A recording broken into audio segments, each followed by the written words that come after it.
his house. So his room is right next to the living room. So if you're sitting down like where I'm sitting, the TV would be on the right side of me, and his bedroom would be right in front of me. So his door would be right in front of me. So one day we were all home. Me, my mom, my sisters, my brother. Yeah, we were all home, and I was watching television, and I started noticing something in the corner of my eye inside my grandma's and grandpa's room. And I didn't think too much of it, but it kept happening, and no one was walking in there, and no one was walking out. And if they were, I did not notice, but I kept like seeing something from the corner of my eye. So I'm watching the TV this way, and I see it again, and this time I turned to look, and I thought I saw something small standing there, and then immediately hide. So again, I went about my business and looked again, and this time I saw a small baby, like a small toddler, wearing a diaper, and he kept they kept going in and then out, like if they were playing with me, like they were hiding from me and wanted to know if I was noticing them. I didn't get scared, but it was kind of like, what is going on? And this happened a few times. It wasn't just one time, and every time that I would sit there and watch TV, it happened. So I let the people in my family know, and I let my grandpa know, and they all told me one thing. When my grandma and grandpa were just starting to have kids, they had one child, and his name was Juan Manuel, and he passed away at 6 months. I don't think anyone except for my grandma and grandpa got to meet him and be with him. All of my aunts and uncles were way younger and were not born yet. So when I told him this story, they all said it's probably Juan Manuel, and he's probably wondering where Tata, my grandpa, was, because again, he was not home, he was at the hospital. And when I told my grandpa, he didn't tell me about that. He didn't tell me it was his son, but he just told me, maybe he's there all the time and he misses me, and that's why he's coming out to play with you, because he knows that you would notice him. After that, my grandpa did not last very long. He was able to get out of the hospital, and then he passed away later on at my aunt's house. But since then, I have not seen the little baby anymore, and I always thought it was so weird because they've shown me pictures of Juan Manuel, and they only have one picture of him, and he is on a car seat, I think, and he's wearing a diaper, no shirt, he has no hair. He literally looked like the little boy or the little baby that I was seeing, but a 6-month-old is not able to get up and walk, and this baby was able to move by itself. It wasn't sitting down, it was actually moving. So yeah, I can't explain why this baby decided to appear to me, but they did. And yeah, so that's the first story. Okay, so the second story, my sister, my brother, and I were moving into a new apartment. We were living with my grandparents at the time, and we got a new apartment, and my mom and my dad volunteered us to move things for them.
it looked like a regular, like a biker type of guy in leather, and the motorcycle was very loud, and it was tailgating us. Like, it would get so close to us, and it was going pretty fast, and we immediately stopped being mad at each other, and we were just trying to focus on driving and focus on the driver, and just, tell my brother to be calm, that everything's gonna be okay. We were like so upset because we didn't understand why this guy was tailgating us. If we could have easily gone around us and past us, but he was just right at the back of us, and we were really scared because again, we took the back roads, so if anything were to happen to us, there's nobody around, and yeah, we were really scared.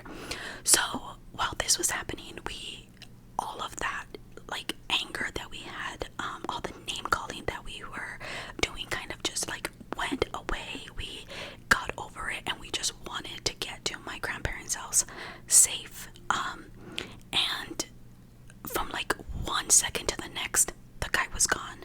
There was no road for him to turn left, no road for him to turn right, and we were so spooked out. We were so confused. We know that all three of us saw this guy on the motorcycle, and he just wasn't around. We eventually got to my grandma's house, and we told our parents, and I think we told my grandma, and we told them everything about how we were fighting and everything, and my grandma said, it was probably a guardian angel. They wanted you to focus on something than you guys fighting, and maybe something was gonna happen if you guys were not paying attention, and that's why he came out and made sure you guys were able to get it together, not scream at each other, and get home safe. So yeah, that's probably like the only time where something has happened where I have other people experience it, and I think that's the only time it happens. It has happened to my sister and my brother, and yeah, it was really freaky because we didn't like keep our eye on him the whole time, but he was for sure behind us, and then he wasn't there anymore. Third story, this one, I want to say I was like in middle school. I was old enough, but not like super. I wasn't like in high school. I was still a kid, and we used to live in these other apartments, and the manager there was always calling my mom and telling her bad things about me. If something was broken, like a window or a sprinkler, they would call my mom and say, hey, we got news that your daughter was seen breaking this, and you have to pay for it. And this happened like so many times, and thank God I had the best mom, because she always believed me. And when I told her, Mom, it's not true, I didn't do it, she always took my side. She never took the lady's side. She was always on my side. And so, my mom fought and said, I'm not paying for it, my daughter didn't do it, you're gonna have to fix it yourself. I was very loud, and I was a little kid. I would scream and yell and laugh and do all crazy things, but I was never like writing stuff like graffiti, and I got a lot of the time I got blamed for putting graffiti on the walls and breaking stuff, and I never ever did that. So it happened a whole bunch of times until my mom finally put her foot down and said, I'm not paying for it, stop blaming my daughter. And she would explain to her how we weren't allowed to go to certain places of the apartment complex. It was around the time Anthony Martinez, have you guys not heard about his story? He was abducted and then later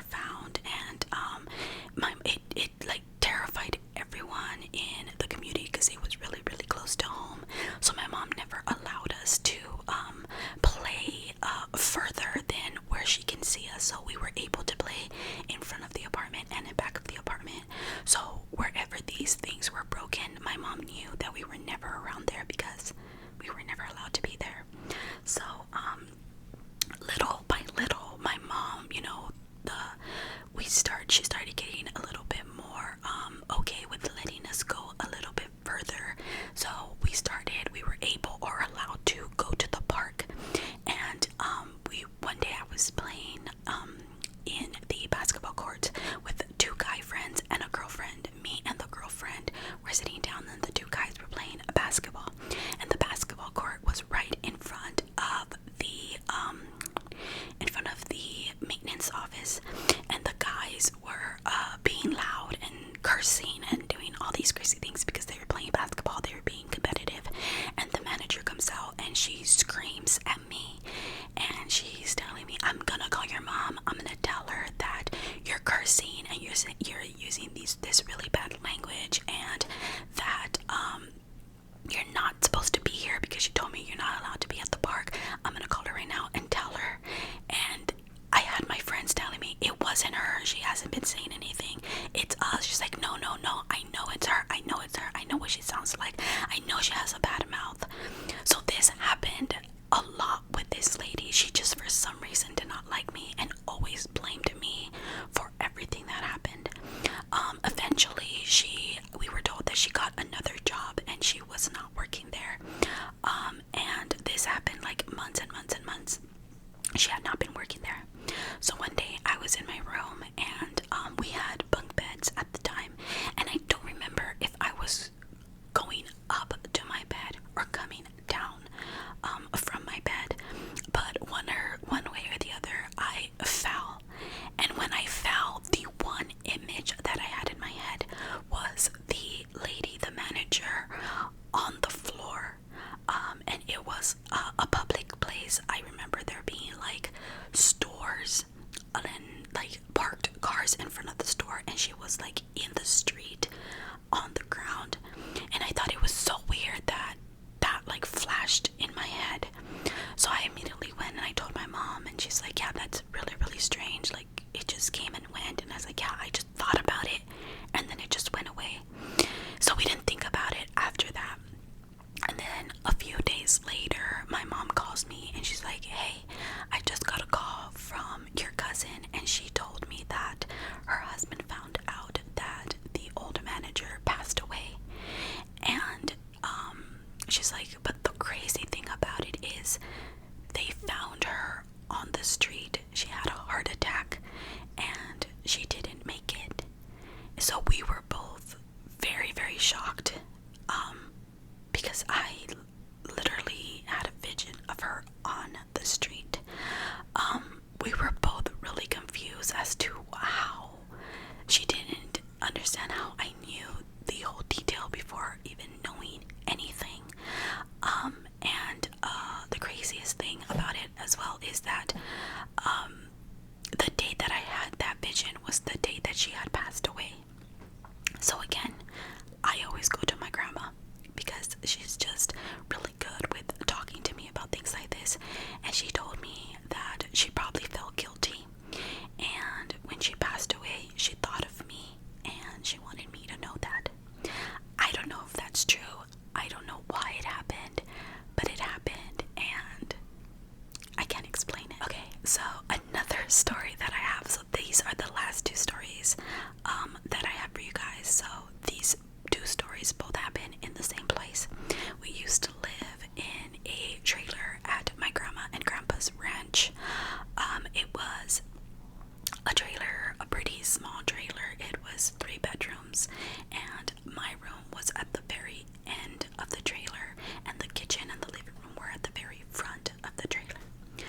So when we lived there, my mom and my dad took care of my dad's mom, my grandma, and she was always very, very sick. She had diabetes. She had kind of what my mom had, diabetes, liver disease, had to do dialysis, couldn't see very well, so my mom and dad took care of her.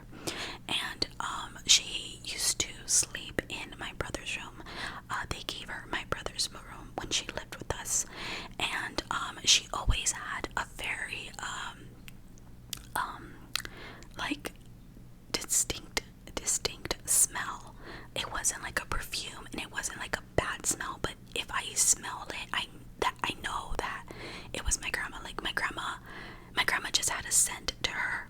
So she lived with us for quite a while, and she always had her walker, and we would always find her like bumping into things because she couldn't see. So unfortunately, she did end up passing away. She went to the hospital and was not able to make it. And little by little, we started taking out her things from my brother's room and giving them to her daughters, my dad's sisters. So my brother's room, became his again, and it started smelling like him. It slowly started smelling. It didn't start smelling like my grandma anymore. It did not smell like my grandma anymore. And one day, it just, like, there was no trace of her. So after she passed away, and after my brother had moved back into his room, I remember going past my brother's room, and getting like a hint of her scent. And I would go into his room and like try to inhale, and I wouldn't smell anymore. And then I'd leave, and again I'd pass back, and I'd smell it again. And this happened a few times. And I kept telling my mom, like, I keep smelling grandma. For some reason, I keep smelling her. And she said, maybe she's around you. Maybe you don't see her, but maybe she's around you. So for some reason, I never liked sleeping in my room when I lived there. I've always slept in the living room. I liked sleeping on the couch because there was an AC, like a cooler, and I was able to control all the buttons and put how cold or how hot I wanted, and I loved it. So one night I told my brother and my sister, hey, let's bring your mattresses to the living room and let's watch movies and have like a little sleepover in the living room. And they're like, yeah, okay. So that night I remember waking up because I was hearing my grandma's walker, like I could hear her so clearly. And I woke up and I saw her, and she was trying to like go to the kitchen, but since my sister's mattress was in the way, she wasn't able to, and she was like struggling. I didn't say anything. I didn't like get scared, but I clearly saw her. So after that, it happened a few times. My brother and my sister didn't sleep with me every single night, but she wasn't able to see when she was still alive, and I think she was just like trying to find her way. Eventually, it stopped happening. We moved out of that trailer, and I didn't see her anymore until one night we were at my grandma's house for some reason, and it was really late at night. I remember it being so dark outside, and we were in the car ready to go home, and I saw something in front of my aunt's house, and I got really, really scared, and I just told my mom, let's go, and she noticed that I was, she's like, you turned really pale, what's wrong? And I just saw something, and I'm really scared, I just want to go home. So on the way home, the only thing that I thought about was my grandma. I don't know why I was thinking about my grandma, and then like slowly, I started to like calm down, and I realized that I saw my grandma in front of my aunt's house. Like, it just hit me that it was my grandma. And I told my mom when we got home, I think it was Grandma Dora. I think I saw her again. And we didn't understand why we saw her there, because I would never see her anywhere but in the trailer. And we were both very confused about it. And again, like always, I went to my grandma and I asked her, and I told her what happened, and she said maybe she was saying goodbye. Maybe she knows that you're not coming back to the trailer. She knows the trailer, and she's just saying goodbye. And that was the last time I ever saw my grandma. She never came to me again. And yeah, I think my other grandma was right. Okay, so last story. Again, we lived in the trailer, and again, I always slept in the living room. And one night, I remember sleeping on the couch with the AC on, really, really high. It was super, super cold, and I remember someone shaking me awake. I can feel them on my shoulders, and they shook me awake. And I woke up, and I smelled something, and I couldn't put two and two together of what it was, but I just did not like the smell. AC was bringing it inside. So I turned off the AC, went back to sleep. Again, I felt someone push me, nudge me, and I woke up and I was still smelling it. So I was like, okay, you know what? I'm gonna turn the AC back on. I don't know what it is, but I'm gonna turn it on. It's getting too hot in here. So I turned it on. Went back to sleep. Again, someone shook me. I woke up and then I realized, okay, someone is making me wake up. Someone is telling me to wake up. And I remember it being pitch black. I couldn't see anything. And I got really, really scared. So the only thing that I can see, I remember so clearly, the only thing that I can see is the light of like the 7 and the 6 on the AC, because I had it on 76 and that was the only light that I saw. Like that was the only thing that I remember. So I got up and I was walking to my room, but for some reason I stopped and I put my hand inside my parents' room and I flicked the light on. And when I flicked it on, all I saw was smoke. There was smoke everywhere. And it took like my dad like a second to wake up. And when he got up, he noticed it and he just ran outside the room and tried to look to where the smoke was coming from. So we found out that my sister's, or my room, our room, was on fire. We hung up something, and when we put like a nail, we hit a wire and it started causing a fire. So my mom woke up, got my sister's out, my brother out, the baby out, and me and my dad tried to fix whatever was going on. We called the ambulance, the fire department. They came, checked the house, and told us that exactly was what happened. A nail hit a wire and that's what caused the fire. And they cleared us and everything was okay. No one got hurt. So when everything was calm, my mom asked me, like, how did you know that that was happening? The reason she asked was because it's a trailer, so it doesn't come like with, it was a very old trailer, so it didn't come with like in central AC. It was like we had a big water cooler in the hallway. We had a water cooler in my room, an AC unit in the living room, and then my mom had one in her room. The cooler that was in the hallway is right next to my mom's room. So the air was too strong that the smoke wasn't going into their room, or it was, but the air was so powerful that they couldn't smell it or they couldn't see it. And then in my sister's room, same thing. The AC or the cooler was, going so hard at them that they weren't able to get that smell or that smoke to them. It was just going to me because I was low, and I only had that AC that was next to the couch. So that's why that smell that I was smelling, it was that, and no one else realized it because of the coolers that we had in the house. So anyways, I told her, Mom, someone woke me up. I don't know who it was.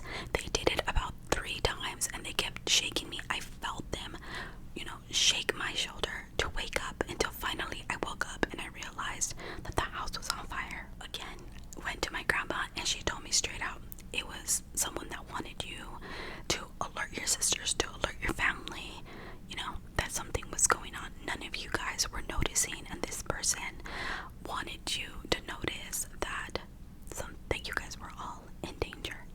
So yeah, those were the encounters that I've had. I have not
Who is it?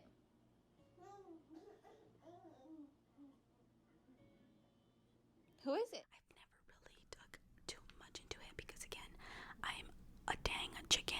Everything scares me, and I just don't want to draw attention to it. But it is very interesting. No way to explain it. I had my grandma before to kind of, calm my nerves and make me think of the good side of it. And now that she's not here, I'm just scared to see anything and not be able to, have like a theory behind it. But if my son does have this gift,